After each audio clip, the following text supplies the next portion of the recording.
Et salut à tous, c'est Vin sur Plottime. On se retrouve aujourd'hui pour une nouvelle vidéo d'actualité bien grasse parce que j'ai beaucoup de choses à vous dire. Également, ça sera un petit peu ma vidéo d'actualité pour l'été, voilà, pour les vacances d'été, parce que moi, je pense que je vais m'absenter.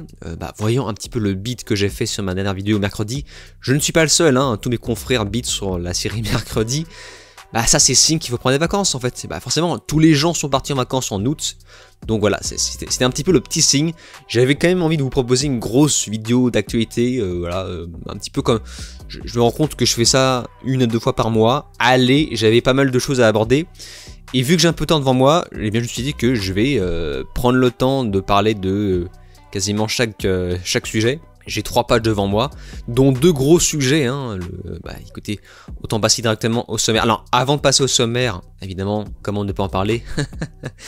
N'oubliez pas que j'ai fait un petit débat, un gros débat sur mon Patreon, en présence de Mad Matt en personne et de Jeanne.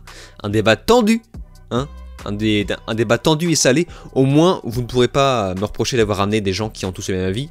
Parce que ça, à chaque fois, j'ai le droit. Quand je fais venir des gens pour parler d'un sujet sur un live, j'ai toujours des gens qui se plaignent pour dire que vous avez tous les mêmes avis, vous devez ramener telle personne qui me déteste, donc qui ne viendra jamais.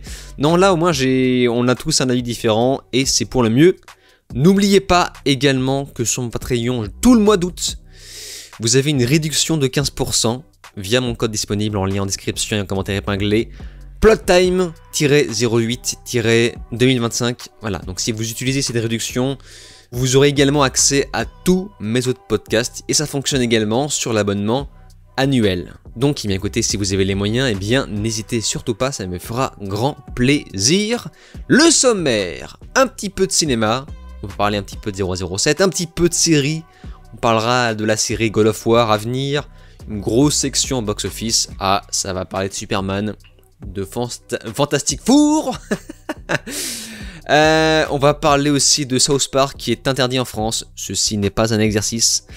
Et pour finir, le plus gros sujet, je pense, de la vidéo, ce sera le cas de la polémique autour de Sydney Sweeney qui commence un tout petit peu à me taper sur le système. On commence tout de suite avec la section cinéma, avec Kevin Feige, donc vous savez, qui est derrière le MCU, Marvel, qui confirme que Mephisto apparaîtra davantage dans le futur du MCU. Alors pour rappel, pourquoi je vous dis ça? Parce que Mephisto c'était un petit peu le méchant qui avait été introduit dans l'excellente, le chef-d'œuvre, l'excellente série Ironheart, dont tout le monde parle.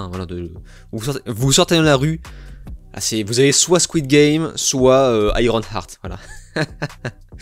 Et donc on a, excusez-moi si je fais du bruit avec mon thé, je me suis préparé un thé vert à la menthe, bio, il a un goût un peu particulier, enfin à chaque fois que j'achète du bio, c'est un goût de gazon, on dit, c'est un thé goût gazon. Bref, il y a Sacha Baron Cohen qui jouait Mephisto, qui était un méchant à la base attendu, ils ont décidé Ironheart pour introduire ce méchant. Ne me demandez pas pourquoi, bon voilà, c'est du grand Marvel qui ne savent plus où aller, ok très bien. Mais ceci étant dit, ça reste un très bon acteur et je trouve qu'il a été plutôt bien choisi pour incarner ce méchant. Et finalement, le créateur, Kevin Feige, a eu l'intelligence de lui donner plus de place pour la suite du MCU. Et du haut de ses 53 ans, l'acteur a décidé de, prendre un peu de muscle, voilà, de se transformer en, non pas Borat, mais bien Bochad, voilà. Donc c'était assez amusant à voir. Nous avons ensuite, comme actu suivante, Stephen Knight, qui pour rappel a scénarisé de très bonnes séries comme Taboo je crois, et surtout Peaky Blinders, et qui a été choisi pour scénariste pour le prochain James Bond. Voilà, donc pour résumer, je rappelle que Denis Villeneuve a été choisi pour réalisateur, et là on te choisit Stephen putain de Knight, l'un des meilleurs scénaristes, en tout cas c'est un de mes scénaristes préférés pour les séries. Enfin, je sais plus ce qu'il avait fait comme film, mais en tout cas, voilà, c'est quand même quelqu'un de costaud. Tout ça pour dire que le prochain 007 sera extrêmement lourd. Voilà, ça sera du lourd. Reste plus que... Faut juste bien choisir l'acteur, voilà. Choisissez bien l'acteur, mais vraiment, ce James Bond, ça va être du lourd, Je vous le dis, Si on choisit bien l'acteur, ça va être du solide. Genre Steven Knight, Denis Villeneuve, ok, très bien. Par contre, c'est pas pour tout de suite, ce n'est pas pour tout de suite, parce qu'apparemment, Denis Villeneuve est occupé pour Dune 3, et après il va s'écarter un petit peu du projet Dune pour se consacrer pleinement à James Bond. Nous verrons bien tout ça. Zelda, oui, The Legend of Zelda est prévu en... pas en série, mais en film, je crois, film de cinéma, carrément, ça ne rigole plus. Live action, oui, ça y est, ça commence à partir en couille, on fait un peu n'importe quoi. Bon, c'est parce qu'on arrive dans une phase où la pop culture ne sait plus trop quoi faire pour marcher, vu qu'on... Enfin, la période post-Covid, je veux dire, c'est une phase où on a du mal à faire fonctionner les films. C'est beaucoup plus rare de dépasser milliards, et là, du coup, on fait un peu n'importe quoi. On voit que les jeux vidéo, apparemment, ça marche. Donc, on a pris Benjamin Evan Hemsworth, je sais pas si ça se prononce comme ça, qui a été choisi pour incarner Link, et une certaine Bo Bragazon pour jouer Zelda, qui est beaucoup plus âgée là au passage. Je sais pas pourquoi, on a pris une actrice beaucoup plus âgée. Bref. Donc sachez-le, hein, un film live action sur Zelda est prévu. Je prépare mon sac à cringe. Ça va être assez... Enfin c'est pareil hein, à chaque fois, hein, ça passe ou ça casse. Vous savez voir que en termes d'adaptation de jeux vidéo, ce ne sera pas le seul sujet que je vais aborder dans cette vidéo, parce que là nous allons aborder le cas des séries. Alors là beaucoup plus intéressant, il me semble qu'on parle d'un projet original. La nouvelle série de Vince Gilligan arrive. Pour rappel, Vince Gilligan, eh bien c'est rien d'autre que Breaking Bad et Better Call Saul, donc un des meilleurs showrunners qui existent sur Terre, enfin showrunner réalisateur. Sa prochaine série est intitulée Pluribus. En tête d'affiche, nous avons Rhea Seehorn qui jouait Kim dans Better Call Saul. Bah, c'était l'un de mes personnages préférés, donc enfin l'une des meilleures actrices que je connaisse ces dernières années. Donc voilà, on l'adore. La série comprendra 9 épisodes et la première est prévue pour le 7 novembre sur Apple TV+. Bah, je rappelle encore une fois, c'est la plateforme qui selon moi a proposé les meilleures séries en 2024, et encore je n'ai pas vu toutes les séries Apple TV+, mais apparemment voilà, c'est pour moi toutes les planètes s'alignent pour faire une très bonne série, donc évidemment que je serai au rendez-vous. Je ne sais pas si je vous en ferai une vidéo parce que j'imagine que tout le monde s'en bat les couilles. Déjà que Better Call Saul, tout le monde s'en battait les couilles sur YouTube. Bref, toujours pour rester sur les séries, nous avons Wolfenstein, qui est en développement chez Amazon Prime Video, voilà, par l'équipe qui est à l'origine de la série Fallout. Voilà. Donc bah écoutez, c'est une bonne nouvelle, même si ça m'attriste de voir qu'on a encore besoin de piocher dans les jeux vidéo pour avoir un succès. Mais Wolfenstein, c'est tellement, enfin, tu peux pas mieux, comment dire, ça coule tellement de sources, genre Fallout. Tu regardes Fallout, tu regardes Wolfenstein, tu te dis c'est un peu la même chose finalement en termes d'univers, bah c'est du steampunk, c'est ce qu'on appelle du steampunk. Et pour anecdote, je suis en train de faire pour la première fois Wolfenstein 2. J'avais fait le premier que j'avais adoré, le 2 c'est le premier que je fais sur PC, c'est une énorme gourmandise. J'avais oublié ce plaisir de jouer clavier-souris, c'est une énorme gourmandise, c'est trop bien, vraiment le jeu est trop bien. Ça, le niveau de détail, déjà visuellement il est trop beau, ce niveau de détail quand tu déglingues du nazi là, enfin c'est-à-dire que tu peux péter du nazi. Il y a un niveau de démembrement ultra bien fait, c'est ultra jouissif. En fait ce que j'adore avec ce jeu, bah, c'est ce qu'on appelle un Doom-like, hein. C'est-à-dire que il y a un côté très généreux, c'est-à-dire que le jeu te file un double fusil à pompe, un double mitraillette, le jeu te dit pas de problème, t'inquiète, tu veux un double fusil, allez vas-y, fais-toi plaisir, on s'en fout, enfin la difficulté n'est pas là, la difficulté n'est pas d'en restreindre le joueur, elle est dans juste l'intelligence de l'IA, enfin en tout cas des ennemis que tu vas abattre, et on s'en fout, enfin, en fait le jeu te dit fais-toi plaisir, prends ce que tu veux, le personnage va à toute vitesse, tu te prends pas la tête, t'as pas besoin de fouiller partout pour avancer dans l'histoire, voilà, c'est une énorme gourmandise, je kiffe, bref, je pense que je vous en parlerai en détail lorsque la série sera sortie, et je pense qu'on peut faire un truc intéressant avec la série, même si, bah je suis désolé, le vrai plaisir, c'est le gameplay, voilà, c'est le gameplay, évidemment que l'histoire est rigolote, avec des twists complètement tordus, mais voilà, en tout cas, j'en suis à la phase avec Hitler. On se marre bien, voilà, je me marre bien devant ce jeu. Bref, toujours sur le jeu vidéo adapté en série, nous avons le cas de God of War, toujours adapté par Amazon Prime Video. Encore une fois, voilà, ils ont besoin de piocher dans le jeu vidéo pour générer un succès. Bon, voilà. Apparemment ça va adapter l'ère des jeux nordiques. Bah c'est complètement con parce que God of War, je suis désolé, c'est grec, hein. C'est la base.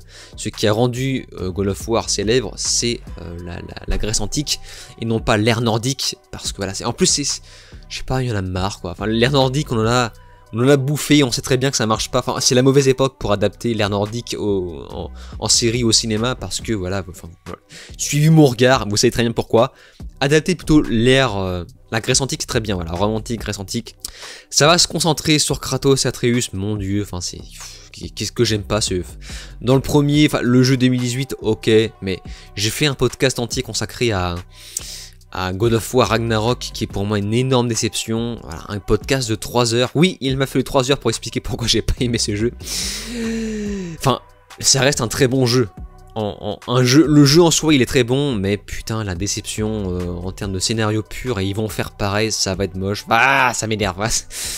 Ils vont reprendre apparemment le même ton. Le directeur du jeu, Cory Balrog, excellent. Balrog, excellent. Il sera activement impliqué. Il y aura 2 saisons de commandées, dont la première qui comptera 10 épisodes. Et le script est actuellement en cours. Le tournage débutera apparemment en début 2026, donc ça arrivera assez rapidement. Toujours sur Amazon, apparemment la firme soutient un service de streaming généré par IA. Imaginez un genre de Netflix généré par l'IA. Voilà, vous ouvrez Netflix, sauf que vous n'avez pas de vidéo, ou du moins vous avez une proposition de vidéo générée par des IA, des films, des fausses séries, vous avez un moteur de recherche, vous tapez n'importe quoi, vous avez un film ou un épisode d'une série générée automatiquement par la plateforme. C'est ce sur quoi Amazon cherche à investir. Voilà, c'est un projet complètement apocalyptique. Nous parlons de tout ça dans le dernier débat consacré à l'IA sur mon Patreon. Encore une fois, n'oubliez pas que les liens sont disponibles en description et en commentaire épinglé. Voilà, les petites pubs au passage. Mais on parle de tout ça. Moi, personnellement, je trouve ça totalement dystopique. Le fait que je sais pas, j'ose espérer que les gens ne se serviront pas de ça activement. Enfin, je dis pas, évidemment qu'on peut tout faire. Quand tu vois l'évolution de l'IA en vidéo, c'est évident. Même en musique, c'est évident qu'on pourra tout faire. Qu'on pourra générer n'importe quoi en tapant n'importe quoi sur un moteur de recherche. Pareil pour le YouTube, hein, j'imagine un YouTube du futur où tu tapes n'importe quoi sur un moteur de recherche, les gens génèrent un peu ce qu'ils veulent. Bon, j'ose espérer que ce sera pas gratuit, hein, s'il vous plaît. Parce que ça a coûté tellement cher en termes de serveurs.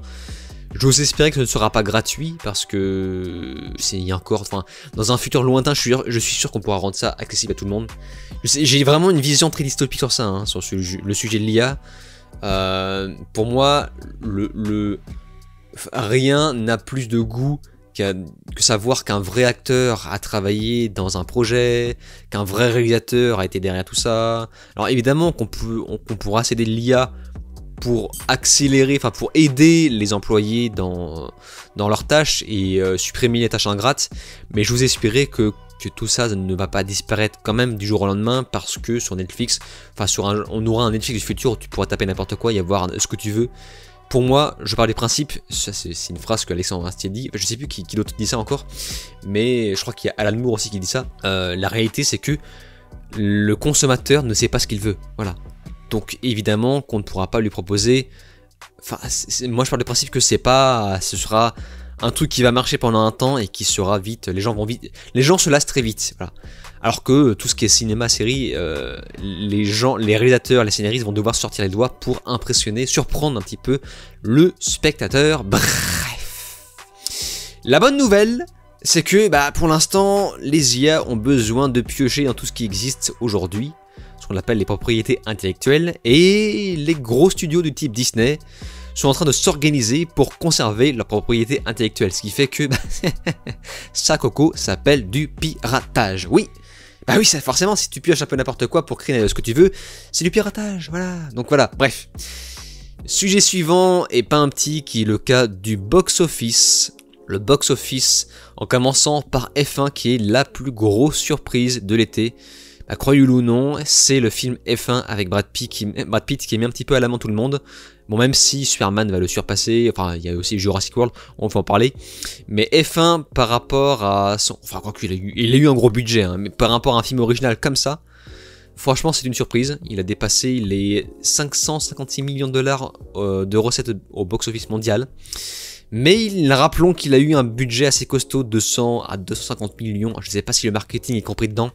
C'est assez costaud, mais même si on comprend le marketing, c'est un film qui, je crois, a dépassé son seuil de rentabilité. Donc voilà, c'est bravo à ce réal. Je vous ai pas parlé de ce film, je pense que je vous en parlerai en bilan 2025. C'est bilan 2025, je vous en reparlerai, j'imagine, parce qu'il y a des choses à dire. Mais ça fait plaisir de voir qu'un film comme ça marche malgré tout.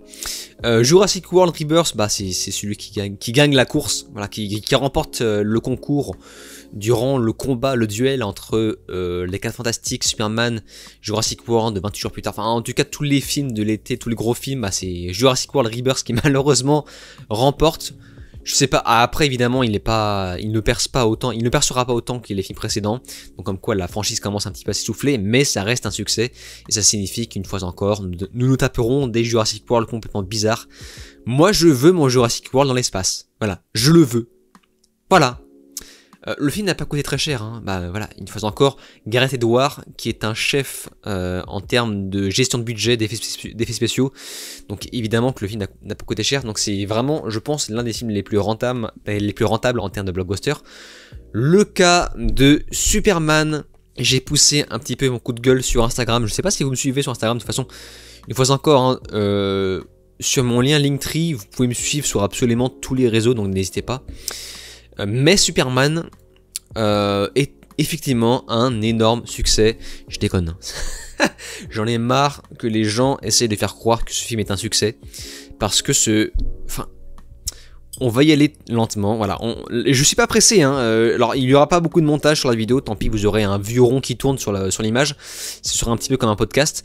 Mais Superman, pour expliquer calmement, a dépassé les 550 millions de dollars de recettes au box-office mondial, ce qui est plus que F1.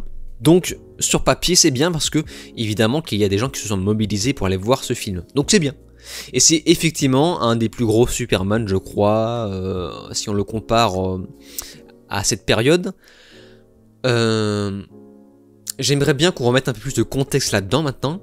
C'est que le film a coûté très cher. Voilà. Le film a coûté très cher. Très cher. Il a, je crois que c'est 300... voilà, sa budget de production estimé à 225 millions de dollars, sans oublier le budget marketing qui est lui estimé à 125 millions de dollars. Si on cumule tout ça, ça fait 350 millions de dollars, donc il faut qu'il fasse un bon gros x2 pour atteindre son seuil de rentabilité, situé à 700 millions de dollars. Voilà, le film n'y est pas du tout. Et d'ailleurs, Man of Steel non plus n'y était pas. En fait, il faut rappeler que Man of Steel a bénéficié du même budget de production, marketing je ne sais pas, je pense que oui. Donc on va estimer que Man of Steel a coûté aussi cher pour l'époque, ce qui était bien plus monstrueux si on compare à l'inflation. Et il n'a pas dépassé son seuil de rentabilité situé également à 700 millions de dollars. Il s'est arrêté à 668 millions, donc pas très loin. Donc c'était pas non plus un échec cuisant, mais c'était pas un grand succès. Voilà, il faut vraiment garder ça en tête. Man of Steel n'a pas été un succès, et ce Superman n'est pas un succès non plus, et je ne pense pas... Enfin, même s'il dépasse par miracle Man of Steel, il faut prendre en compte qu'il y a l'inflation. C'est normal que ce Superman fasse des chiffres, voilà.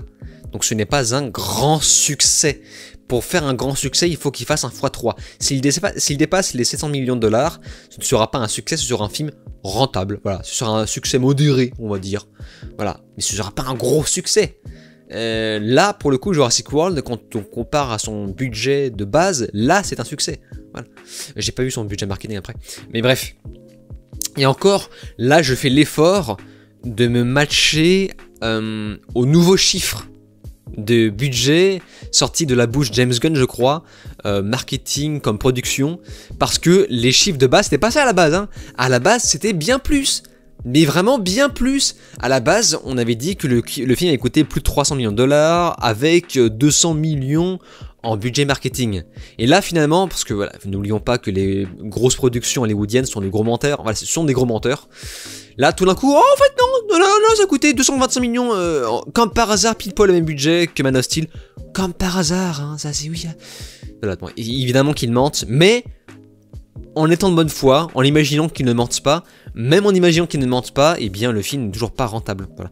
Je pense qu'il va atteindre les 500, ouais, il va atteindre les 700 millions de dollars, je pense, ou du moins il y a de grandes chances qu'il dépasse, parce qu'il a tout le mois d'août devant lui, il n'y a plus personne devant lui. Enfin, tous les films ont fini leur course, on en parlera aussi après. Il n'y a pas de raison qu'il ne dépasse pas ce seuil, voilà. Et même s'il ne dépasse pas ce seuil, il pourra rentabiliser le reste avec la vente de jouets, des figurines, de DVD Blu-ray, donc voilà. Mais au cinéma, là je vous parle vraiment de cinéma, le fait est que le film n'est pas rentable pour l'instant. Voilà. Donc arrêtez de dire que Superman est un succès, c'est faux, faux, faux, faux, faux, faux, faux, faux, faux. Et enfin même, parce que là on dit qu'il arrivait 3ème en tête, enfin 3ème, non pas en tête, qu'est-ce que je raconte. Il arrivait 3ème au box-office mondial sur le sol américain. Pas au box-office mondial, non, qu'est-ce que je raconte. Sur le sol américain. Et à savoir que les films qui le dépassent, je crois qu'il y a Minecraft et le Lilo et Stitch de Disney. Seul Lilo et Stitch a dépassé le milliard, Minecraft n'a pas dépassé le milliard de dollars de recettes au box-office mondial. Donc c'est une très mauvaise année, voilà, je le dis, je le crie. Le cinéma va mal. Là je vais enchaîner au sujet, avant de conclure par rapport à ce que j'ai envie de dire, je vais enchaîner sur le sujet des 4 Fantastiques, parce que vous allez voir qu'il y a une belle conclusion à dire avec ça. Les 4 Fantastiques qui a eu une belle ouverture à 218 millions de dollars, alors pour la faire courte, si tu exclus les avant-premières. Qu'est-ce que je raconte? Non, c'est presque... il est arrivé pile poil derrière Superman. Et Superman, lui, a bénéficié, me trompe, hein, si je m'abuse, des avant-premières. Ce que n'avaient pas les 4 Fantastiques de 2025. Je crois pas qu'il avait eu des avant-premières, ou du moins, il a eu des avant-premières exceptionnelles. Moi, je n'ai pas eu d'avant-première pour aller voir ce film. Ça m'a un petit peu handicapé au passage. Et pourtant, le film est arrivé pile poil derrière Superman, pas très loin. Donc voilà, pour moi, c'était la messe était dite, c'était plié. Les 4 Fantastiques 2025 étaient partis pour être un très gros succès et d'écraser, faire de l'ombre à Superman. Malheureusement, il y a eu la semaine suivante. Malheureusement, ces 4 Fantastiques a subi le même sort qu'a subi le film Thunderbolts, c'est-à-dire qu'il a fait un bon démarrage, c'est pas non plus le meilleur, mais il a fait un bon démarrage, pour finalement, lors de son second week-end, alors écoutez, je suis sur mes notes, je lis mes notes, voilà, le vendredi national, il avait rapporté 11,7 millions de dollars, je crois que c'est le vendredi suivant, ce qui fait une chute de 80% par rapport au premier jour.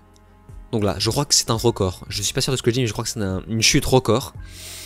Et aujourd'hui, il est bloqué à 378 millions de dollars de recettes mondiales. C'est possible qu'il dépasse les 400 millions, mais il ne dépassera pas les 500 millions. Bref, ce film est un énorme fantastique four. Voilà, j'avais gardé mon jeu de mots pour aujourd'hui, c'est fait. Fantastic Four est un fantastique four. La conclusion dans tout ça, c'est que les films de super-héros ont toujours été un sujet, enfin un format de niche. Voilà. Il y a eu des exceptions. En fait, il faut vraiment garder en tête que les films qui dépassent le milliard, ce sont des exceptions. On a eu des âges d'or au cinéma, qui fait que avant la période Covid, on a eu un bel âge d'or, on n'arrêtait pas de dépasser le milliard, on a eu le MCU qui a eu son âge d'or, on dépassé le milliard, tout ça. Mais il faut garder en tête que le milliard à la base c'était de l'exception. Enfin, The Dark Knight, tu prends Batman Begins par exemple.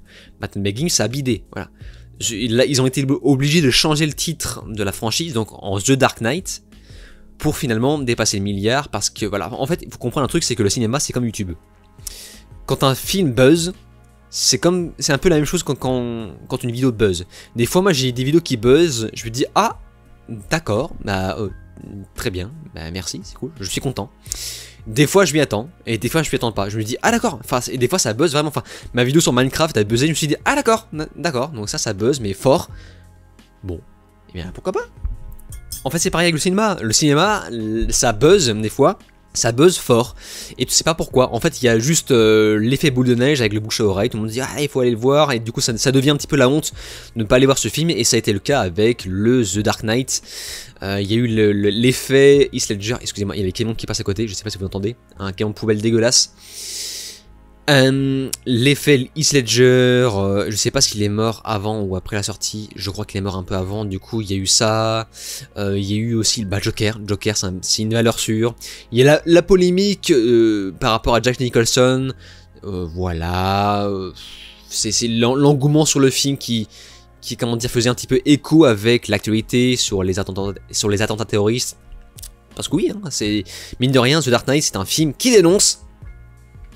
Ça parlait un petit peu de tout ça. Ce putain de camion. J'espère vraiment que vous n'entendez pas ce camion. Bref, il y a eu ça, ça fait péter le milliard. Ensuite, il y a The Dark Knight Rises qui a surfé sur la hype du précédent film, sur l'attente. Donc il a aussi fait péter le milliard. Mais ce sont des films d'exception. Il faut vraiment que les producteurs gardent en tête que les films qui dépassent le milliard, ce sont des films d'exception. Ok? D'exception. En bref, il faut absolument que les grosses productions reprennent l'habitude de réduire le budget de 50%. Voilà. Tu réduis le budget de 50% pour être tranquille, pour être sûr que tes nouveaux films de super-héros redeviennent un peu de niche et redeviennent rentables. Voilà. Donc, et en plus, ça va inciter les créateurs à être un peu plus intelligents dans de leur approche. Voilà, utiliser plus de maquettes. Je sais pas, soyons fous. Évidemment, il y a les avancées des IA dans l'utilisation des effets spéciaux, donc évidemment ça va beaucoup jouer. Ça me fait pas plaisir, mais c'est un fait, on peut pas aller à contresens de la technologie, ce qui fait que les productions vont pouvoir baisser grandement leur budget et arrêter de bider comme ça, voilà. Et du coup ce qui fait que les productions grand public redeviendront, enfin grand public, oui c'est ça, grand public, notamment de super-héros redeviendront rentables, et il y aura à nouveau cet effet boule de neige, voilà, l'effet bouche à oreille où les gens se diront ah c'est pas si mal tout ça machin chose, et du coup les productions pourront se vanter que tel film est plus rentable. Bref, je pense qu'on s'est compris. Avant de passer à la section Flash News, une petite section jeux vidéo avec un seul sujet. Le moment où sort cette vidéo, c'est le moment où le nouveau jeu vidéo Mafia sort. Je n'ai fait que les deux premiers, enfin, en tout cas les définitives éditions. J'ai adoré le précédent que j'ai fait, le Mafia 2. Moi j'ai vraiment envie de faire de la pub pour ce jeu, pour deux raisons. Je ne l'ai pas encore fait, hein, mais je vais le faire. Ce Mafia The Old Country. Pourquoi il faut acheter ce jeu? Parce qu'il coûte pas cher. Il coûte 50 $. 50 $, et je sais pas si en France, en euros, bah écoutez, je vais voir ça maintenant. Si je vais sur Amazon, à combien il me file? Oh oh oh oh oh la vache, oh la vache, il est à 40 boules. 40 boules 40 boules sur PS5. Donc voilà, vraiment, je vous invite à encourager ce genre de projet, ce genre de jeu, qui n'hésite pas à baisser le prix parce que voilà, l'inflation a explosé. Encourager ça, et surtout le jeu, s'il se permet de baisser son prix, c'est parce que la durée de vie est très basse, hein. C'est exactement la même durée de vie que le Mafia 2 je crois, donc on a 10 à 13 heures à peu près. Si tu comprends les quêtes secondaires, t'as un bon petit 13 heures, vraiment ça fait plaisir. Voilà, on veut des jeux courts. On veut des jeux courts et intenses, avec un open world bien travaillé, bien léché. Non, vraiment, il faut encourager ça. Voilà, donc évidemment, je regarderai un petit peu les tests parmi les testeurs indépendants. Mais vraiment, voilà, j'avais envie de faire un petit coup de pub à un jeu qui m'a tout l'air ambitieux. Petite section Flash News avant de passer au plus gros sujet de la vidéo, en commençant par quelques premiers aperçus de tournage de la série Harry Potter avec Nick Frost dans le rôle de Hagrid. Alors ce que j'ai marqué sur Twitter, j'ai marqué « Ce moment tu dois remplacer tes chocs à pic par des Choco-Shells ». C'est vraiment l'impression que ça me fait, c'est vraiment... c'est trop tôt, voilà. On a une photo de Harry Potter, bon bah évidemment que ça le fait parce que c'est le même putain, c'est la même putain de chose que les films, et mon dieu ce que je vais passer mon temps à comparer les films et la série. Bref. Un nouveau film, Judge Dredd, est en préparation, réalisé cette fois-ci par Taika Waititi, qui a réalisé Thor 3 et Thor 4. Je ne suis pas contre, Moi j'avais bien aimé la dernière version de Judge Dredd. Mais bon, voilà, est-ce que ce sera encore un film humoristique à la con? Je ne l'espère pas. Kaamelott, deuxième volet, partie 1, est prévu. Oui, pour cette année. Vous ne rêvez pas. Pour cette année, 22 octobre. Ceci n'est pas un exercice. Le 22 octobre, Kaamelott 2 sort au cinéma. Moi j'aime bien ce genre de nouvelles comme ça, genre Astier reste très silencieux pendant très longtemps et d'un coup, paf, Kaamelott 2 qui sort dans pas longtemps. Voilà, ça fait plaisir.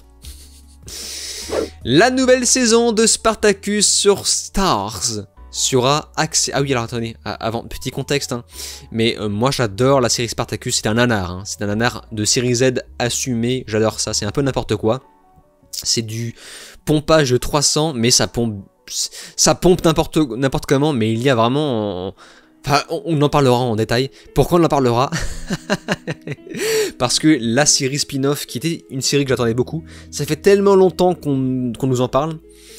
La série spin-off sera centrée sur le personnage d'Achillia, gladiatrice noire et lesbienne. Alors je sais pas si elle sera vraiment lesbienne, mais ça m'a fait hurler de rire.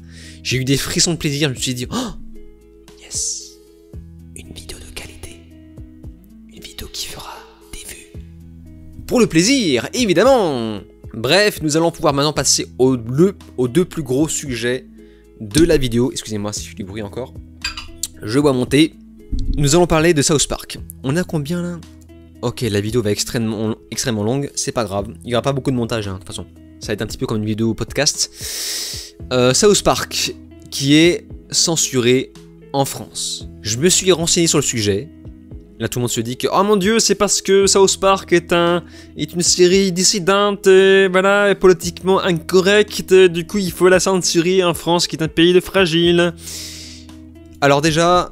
Oui et non, c'est vrai que la France est un pays de fragile, ça je pense que voilà, hein, on est bien placé pour le savoir. Le genre de pays où quand tu dis un petit peu ce que tu penses, on te supprime ton compte en banque. Oh, je dis ça, je dis rien.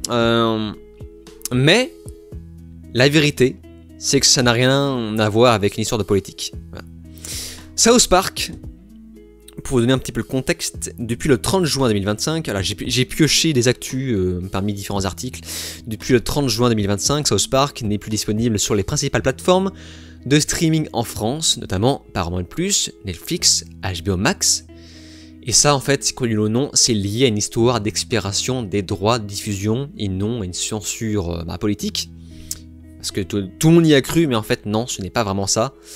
Après, peut-être qu'il y a un petit peu de ça derrière, je sais pas, on va détailler un petit peu.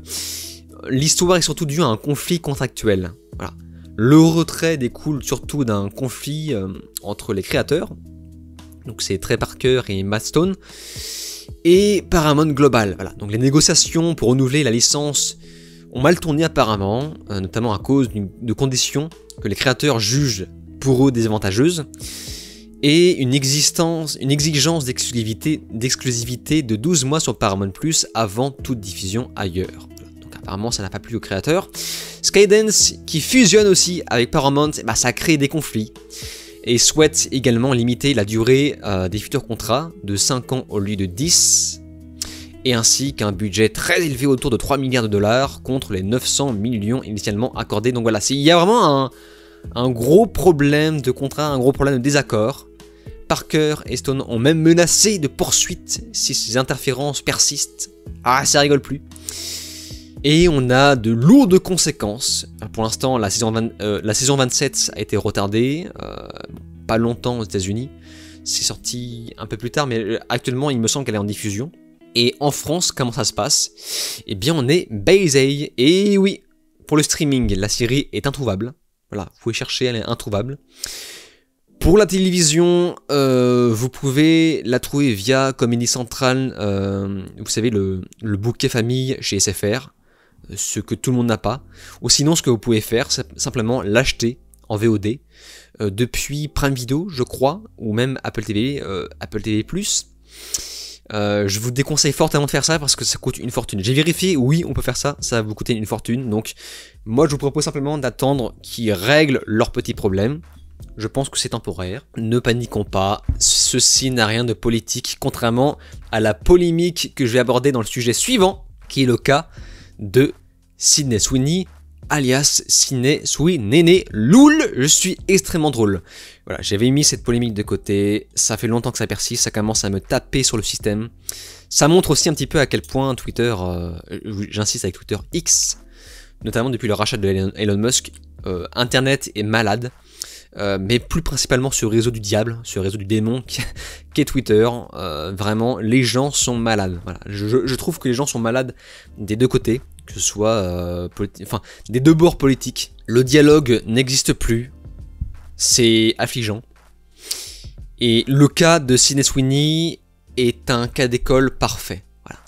Alors, pour donner un petit peu le contexte, en juillet 2025, la marque American Eagle lance une campagne avec Sydney Sweeney, basée sur le jeu de mots Great Jean, donc des jeans géniales. Donc jusqu'ici, ça a l'air normal. Ok, on a juste une actrice connue qui participe à une campagne publicitaire pour des jeans. Voilà.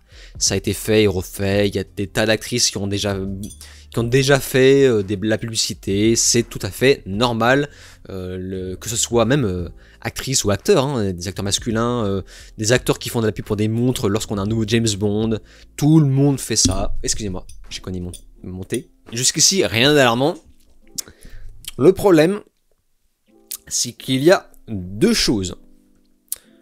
La première, c'est que la marque a choisi un style sexualisé. Voilà, les publicités sont clairement sexualisées et les gens ne sont pas... Enfin, je sais pas, il y a un délire un peu puritain bizarre en ce moment, mais c'est vrai que ces derniers temps, on a commencé de plus en plus à désexualiser la gente féminine. Hein. Je sais pas, il y a un problème, les gens sont coincés du herche, voilà. Donc déjà il y a ça bloque les gens, on dit mais c'est honteux, on est en train de sexualiser nos femmes, mais c'est un objet en fait, la femme objet. Mais ce n'est pas tout, il y a ça qui s'ajoute. Il y a ensuite le jeu de mots Great Jeans, et du coup en fait ça fait un jeu de mots avec les bons gènes.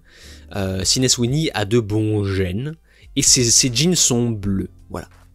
Alors pourquoi? Eh bien, les gens ont automatiquement fait le lien avec... Arrête! Et qu'est-ce que tu dis? Et tu es en train de dire que parce qu'elle est blonde aux yeux bleus, ça veut dire que c'est sur des bons gènes et c'est comme ça qu'il faut être? Mais c'est honteux! Voilà. J'ai fait un accent un peu étrange. Je sais pas ce que je fais là. Bref. Et ensuite, mais tu dis que ces jeans sont bleus comme ses yeux? Mais ça veut dire que c'est nazi? Mais ce n'est pas bien ça, voilà. Bon, je résume un petit peu les débats sur Twitter. Sur Twitter, il y a des débats woke et anti-woke qui sont un petit peu, comment dire, un petit peu malaisants. C'est-à-dire que le mouvement anti-woke, je suis désolé, je sais qu'il y a beaucoup de gens qui s'autoproclament anti-woke dans les commentaires, parmi les gens qui me suivent. Parmi les gens qui s'autoproclament anti-woke, ça devient un peu malaisant en fait le débat, si je peux me permettre, hein, parce que ça... En fait, au début, moi, j'identifiais, si vous regardez mes vidéos, j'en ai reparlé encore une fois sur mon Instagram. Pour moi, le wokisme, c'est juste une façon d'inverser les valeurs du privilège, si on se base sur la théorie visant à expliquer que l'homme blanc hétéro-cisgenre est le plus privilégié de la Terre. Et du coup, en fait, si on inverse les valeurs du privilège, eh bien, ça fait qu'on met en avant tout ce qui n'est pas blanc, hétéro, masculin, de plus de 50 ans, et du coup, on va mettre plus de femmes en avant, plus de diversité ethnique, plus d'homosexuels, même plus de gens moches, éventuellement, voilà. D'où cette volonté de mettre plus de gens pas beaux, enfin, dans les jeux vidéo, voilà, les polémiques qu'on avait eues, voilà, plus d'obèses, et j'en passe. Donc pour moi, le wokisme, c'est plus comme ça que je le vois, mais en fait, c'est parti un petit peu en couille. Je trouve que l'anti-wokisme, c'est... Enfin, pour eux, en gros, comment dire, si une femme a des petits seins, c'est woke. Voilà. Si une femme a des gros seins, ah bah là, c'est pas woke. Voilà, c'est vraiment, ça commence vraiment à devenir comme ça. Et du coup, voilà, la marque American Eagle n'est pas conne. Hein. Je pense qu'ils ont fait venir de bons marketeurs, des psychologues limite, et ils savent très bien que ce qu'ils ont fait allait susciter ce genre de débat complètement débile. Hein. Il y a ça, il y a à côté évidemment les wokistes si on veut, qui eux considèrent que vu qu'on a mis en avant une femme blanche avec des yeux bleus, blonde qui plus est, très belle avec des énormes arguments, Et puis un joli petit... voilà, merde, je sais pas comment... Bon bref, elle a des gros seins et un petit cul. Voilà, un joli petit cul. On arrête de tourner autour du pot. Et bien automatiquement c'est ah mon dieu, femme objet, mais en plus elle est blanche et elle a les yeux bleus, mais c'est nazi, voilà. Voilà. C'est là je vous ai résumé globalement les faits sur pour montrer à quel point internet est malade, enfin vraiment profondément malade. Je pense vraiment qu'il est temps pour ces gens-là de sortir un petit peu de chez soi, et je m'inclus dedans, hein. Des fois moi-même ça m'arrivait de partir un peu en couille, et c'est pour ça que depuis début 2025, je me suis fait cette purge qui est de arrêter de consommer américain. Maintenant je vais voir des films autres qu'américains. J'ai vu un film incroyable, hein, The Family, moi je m'égare un petit peu, mais Normal Family, qui est un film sud-coréen, je crois que c'est le film le mieux écrit que j'ai vu en 2025. Donc si vous avez ce film au cinéma, bon je pense qu'il y est plus maintenant, mais vraiment, j'ai vraiment kiffé. Lui, je pense que je vais le mettre très haut dans mon classement. Quand tu vois des petits films comme ça, des petits films irlandais, thaïlandais, voilà, asiatiques et j'en passe, tu te rends compte que tous les délires de débats malades, comme je viens de vous décrire, c'est vraiment typiquement américain. La marque American Eagle, bah forcément American, ils savent très bien sur quoi ils surfent, donc voilà.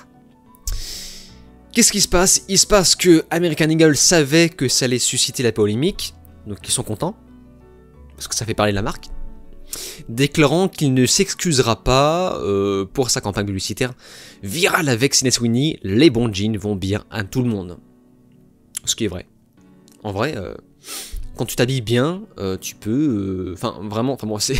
je m'égare un petit peu, mais... comment dire, le style vestimentaire, ça sauve des vies, hein, je vous le dis, hein.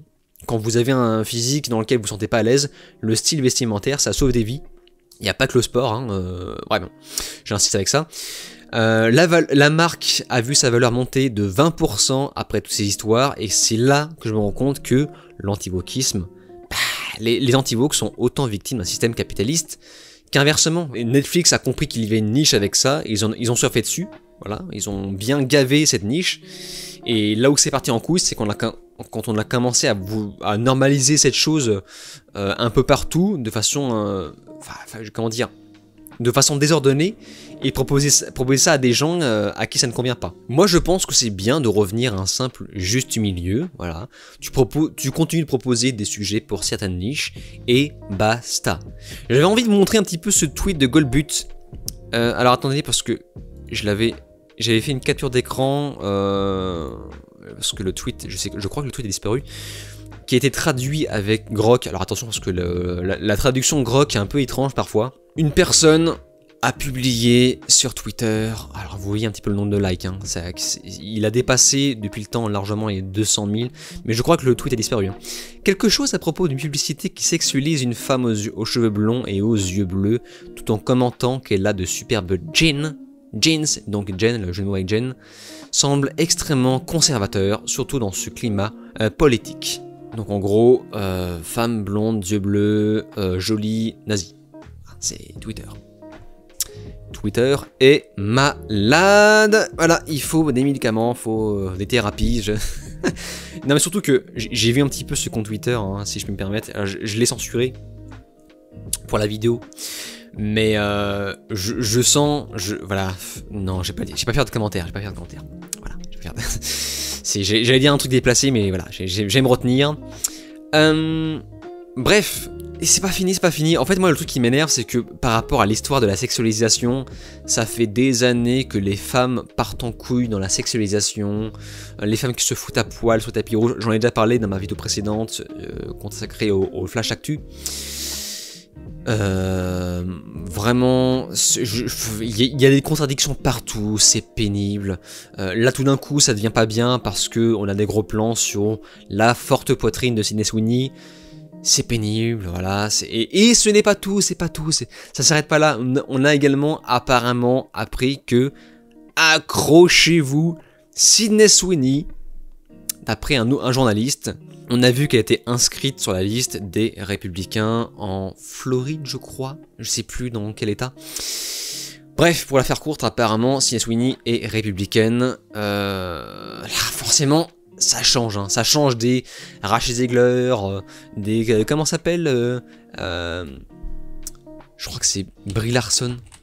Ouais, voilà, Brie Larson, et j'en passe, qui font de la politique à tout va. C'est vrai que ça change un petit peu, voilà, ça change un petit peu. Moi, je vous le dis, C.S. Sweeney est dépolitisé. Pour moi, un acteur qui est dépolitisé peut faire ce qu'il veut. Voilà, c'est apparemment ça vote Trump de son côté. On ne sait pas. Enfin, les gens font ce qu'ils veulent, mais l'actrice est quoi qu'on dise est bien plus dépolitisée que d'autres acteurs. Bah, je sais pas. Je crois qu'on a Stallone qui a décidé de se politiser. Voilà, c'est son choix. Mais voilà, il me semble que C.S. Sweeney s'est dépolitisé, contrairement à Rachel Zegler qui a tellement parlé politique que ça finit par destroy voilà, les projets sur lesquels elle bossait. Et on a en parallèle Donald Trump qui félicite tout ça en disant que bah c'est très bien. Bon, Donald Trump il commence un petit peu à me saouler, à commenter un petit peu tout ce qui bouge. Des fois t'as envie de lui dire mec concentre-toi, occupe-toi de signer des décrets s'il te plaît. Genre à chaque fois qu'il y a un truc qui va dans son sens, ah bah c'est très bien. Et quand ça va pas dans son sens, ah bah c'est pas bien. Genre apparemment il y a South Park qui se fout un petit peu de sa gueule, qui se fout un petit peu de la gueule des républicains. Du coup, bah, on a tous les droitards qui sont en PLS et qui ne comprennent pas ce qui se passe. Hey, j'ai vendu! South Park s'est foutu de la gueule des wokistes, de la DEI, de façon spectaculaire. Voilà, il y a un an. Allez, chacun son tour, c'est normal. C'est normal de se foutre de la gueule un peu tout le monde. En plus, il y a tellement de matière, parce qu'on va me dire que ouais, mais ils se sont pas foutus de la gueule de, je crois, de Joe Biden. Ouais, mais c'est pas aussi drôle que ce que j'ai... Enfin, les extraits que j'ai vus. Comment ça s'appelle là? Charlie Kirk, le mec qui débat avec des étudiants. Non, je suis désolé, c'est trop drôle. Enfin, tu ne peux pas ne pas te moquer de ça. Bref, pour l'heure, des bénéfices de la campagne professionnelle de C.S. Sweeney avec les jeans de American Eagle seront reversés à une association contre la violence domestique. Vous savez, l'association avec un pavillon en motif pour symboliser la cause. Donc, tout est bien qui finit bien, c'est pour la bonne cause. Arrêtez de parler de politique, s'il vous plaît, ça devient pénible des deux côtés. Reposez-vous, sortez de chez vous, vous allez voir, la vie est belle, et ça fera du bien pour tout le monde. Bref. Écoutez, là j'en suis à 50 minutes d'enregistrement, je vous ai fait un vrai podcast gratis. Hein. Attention, moi je fais des podcasts payants sur mon Patreon, je suis beaucoup plus libéré, là je me suis un petit peu censuré. Donc si vous voulez m'écouter de façon plus libérée, allez sur mon Patreon. Là, je vous ai fait un vrai podcast gratis avec quelques images à l'écran. Bon, il n'y aura pas beaucoup de montage parce que ça va être horrible sinon. Je sais pas qu'est-ce que ça a donné parce que j'étais complètement freestyle. Je n'ai même pas cherché à articuler correctement comme je le fais à chaque fois. Merci de m'avoir écouté. Merci aux gens qui me soutiennent sur Patreon. Merci aux gens qui me suivent tout simplement. Merci aux gens qui se sont abonnés à ma chaîne. Si vous ne l'avez pas encore fait, n'hésitez pas à le faire, c'est gratis. Un petit clic et on n'en parle plus. N'hésitez pas à me dire ce que vous pensez de tout ça dans les commentaires. Je vous souhaite de bonnes vacances pour ceux qui partent. Et je tiens à m'excuser si je serai un petit peu moins présent en août. C'est normal, ça fait moins de vues. Les gens sont plus là. Bon voilà, je vais peut-être m'absenter aussi. Donc, je vous dis là, ciao et à la prochaine.